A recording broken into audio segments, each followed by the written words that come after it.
એક તરફ સરકાર પ્રવેશોત્સવ યોજી રહી છે, ત્યારે બીજી તરફ બોટાદના ભાંભણ ગામની શાળામાં 500 બાળકો જીવના જોખમે ભણવા મજબૂર બન્યા છે. જિલ્લાના પ્રભારી મંત્રી રીવાબા જાડેજાના જ વિસ્તારમાં આવેલી આ શાળાના 8માંથી 3 રૂમ સાવ જ જર્જરિત છે અને તેમાં મોટી તિરાડો પડી ચૂકી છે. ગાંધીનગરથી આ જોખમી ઇમારતને જમીનદોસ્ત કરવાની મંજૂરી મળી ગઈ હોવા છતાં સ્થાનિક તંત્ર જાણે કોઈ મોટી દુર્ઘટનાની રાહ જોઈ રહ્યું છે. ચોમાસાની શરૂઆત થઈ ગઈ છે, છતાં કોઈ વૈકલ્પિક વ્યવસ્થા ન થતાં શિક્ષણ અધિકારી માત્ર વહીવટી મંજૂરીનું બહાનું કાઢી પોતાનો બચાવ કરી રહ્યા છે. જો કોઈ દુર્ઘટના બનશે તો અમારી જવાબદારી, તેવો અધિકારીનો જવાબ બાળકોના જીવની ચિંતા કરતા વાલીઓના ડરમાં વધારો કરી રહ્યો છે. બાળકો ભયમુક્ત વાતાવરણમાં અભ્યાસ કરી શકે તે માટે તાત્કાલિક ધોરણે નવી શાળાનું નિર્માણ થાય અને હાલ કોઈ સુરક્ષિત વૈકલ્પિક વ્યવસ્થા ઊભી કરાય તેવી માંગ ઉઠી છે. મારું નામ બળવંત સોલંકી, હાલ ઇન્ચાર્જ તાલુકા પ્રાથમિક શિક્ષણાધિકારી બોટાદ ખાતે ફરજ બજાવું. ભાંભણ ગામનું જે પ્રાથમિક શાળાનું મકાન જે છે જર્જરિત હાલતમાં છે. ગાંધીનગર ખાતેથી એન્જિનિયરોને અહીંયા સ્થળ તપાસ માટે આવેલ.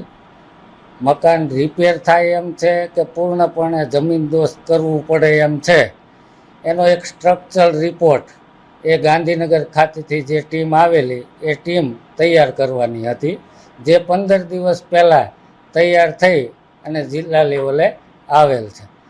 હાલ એવું મોટું જોખમ આ બિલ્ડિંગ ઉપર નથી, પણ તકેદારીના ભાગરૂપે અમારી અને જિલ્લા પ્રાથમિક શિક્ષણાધિકારી સાહેબની ટીમ વતી આજે અમને મોકલ્યા છે અને અમે વૈકલ્પિક વ્યવસ્થા ઝડપથી થાય એના માટે શું આયોજન કરી શકાય એના માટે અહીંયા આવ્યા છીએ. લગભગ 4 મહિનાથી આ સ્થિતિ હતી, પણ એન્જિનિયરશ્રીની ટીમ જે ગાંધીનગરથી આવેલી એણે સ્ટ્રક્ચર રિપોર્ટ તૈયાર કરીને અમને ન આપેલો, એના કારણે અમે એ સ્ટ્રક્ચર રિપોર્ટની રાહ જોઈએ. સ્ટ્રક્ચર રિપોર્ટ હવે આવી ગયેલ છે અને સંપૂર્ણ મકાન જમીનદોસ્ત કરવાનું થાય છે, એની વહીવટી પ્રોસેસ અત્યારે ચાલુ છે. હા સાહેબ, અમે પૂર્ણપણે જાગૃત છીએ, જાણીએ છીએ કે આ જવાબદારી અમારી છે.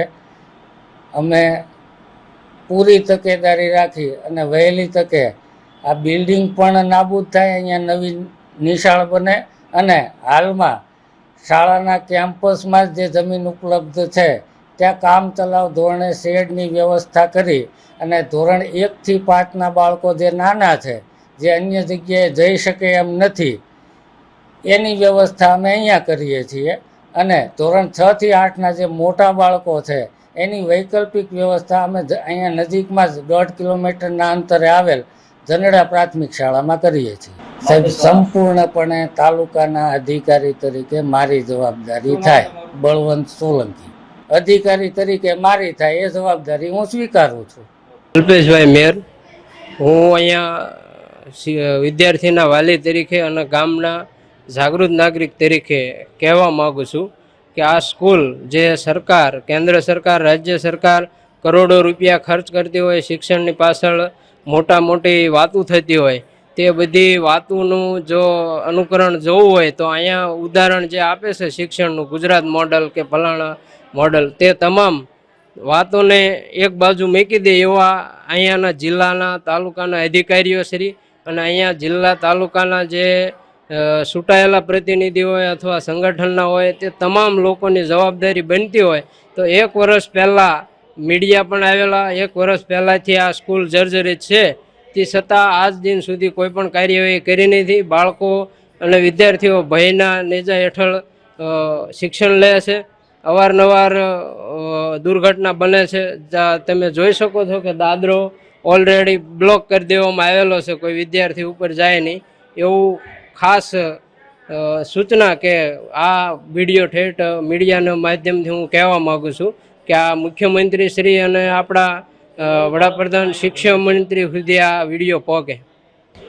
અમારા બાળકથી લઈને બધા ગામના બધા વાલીઓને એવી ભય રહેશે કે શું થશે, પણ આમાં એવું છે કે જો શિક્ષણ ન મોકલે તો વિદ્યાર્થીનું ભવિષ્ય બગડે અને અહીંયા આવે તો વિદ્યાર્થી બીકના નેજા હેઠળ શિક્ષણ લે છે.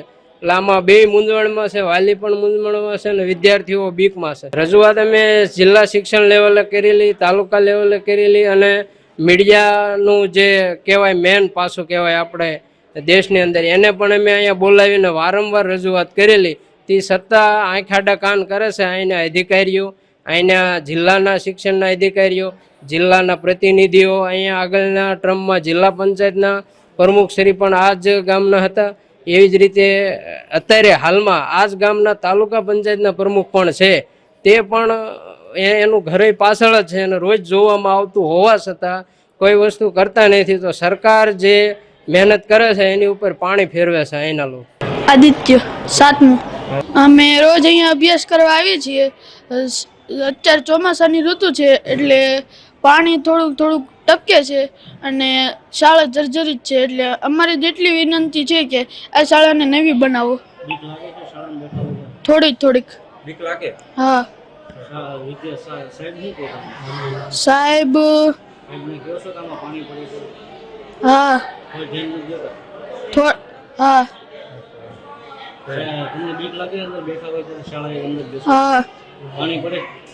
હા. ના, પોપડા નથી પડતા. હા, જર્જરિત છે. પ્રવીણભાઈ મગનભાઈ બારૈયા, ગામ ભાંભણ, તાલુકો બોટાદ. આ બોટાદ તાલુકાની ભાંભણ શાળા છે. શાળાની અંદર 1 થી 8 ધોરણ છે, જેની અંદર 500 થી વધારે વિદ્યાર્થીઓ અત્યારે હાલ અભ્યાસ કરી રહ્યા છે. અને એની તમે પોઝિશન જોવા જાઓ અને પાછળનો ભાગ છે એ 2 રૂમ તો તદ્દન પડી ગયા છે અને પડખેના જે 2 રૂમ છે એની અંદર પણ કેટલી બધી તિરાડો પડી ગઈ છે. અને અત્યારે હાલમાં વરસાદનો માહોલ છે, કોઈ પણ અને સ્કૂલ ચાલુ હોય અને બાળકોને કોઈ પણ પ્રકારની જાનહાનિ કે કોઈ અઘટિત દુર્ઘટના ઘટે તો એની જવાબદારી કોણ લે છે? આ બાબતે અમે 2 વર્ષથી રજૂઆત કરીએ છીએ. ગયા વર્ષે પણ તમારા મીડિયા હસ્તક અમે અહીં મીડિયાને બોલાવેલા છે, વિડીયો પણ ઉતારેલો છે, વિડીયો શૂટિંગ પણ કરાવેલું છે. અને સ્કૂલ જ્યારે વેકેશન પડ્યું એ પહેલાં એની રજૂઆત કરી અને એનો ઠરાવ પણ લેવામાં આવ્યો છે, પંચાયતમાં પણ લેવામાં આવ્યો છે. છતાં આજ દિન સુધી તેની વૈકલ્પિક વ્યવસ્થા કરવાની વાત થાય છે, પણ હજી સુધી કોઈ વૈકલ્પિક વ્યવસ્થા પણ ઊભી કરવામાં આવી નથી. બાળકોમાં ફૂલ ડર છે, સ્કૂલે આવતા પણ ડરે છે અને વિદ્યાર્થીઓ ઘરેથી એવું કહે છે કે ભાઈ અમને ડર લાગે છે, ગમે ત્યારે સ્કૂલ પડી જાય એવી પોઝિશન છે. તમે જોઈ શકો છો તિરાડું બધી જ લગભગ રૂમની અંદર તિરાડું ઓલરેડી અત્યારે પડી ચૂકી છે.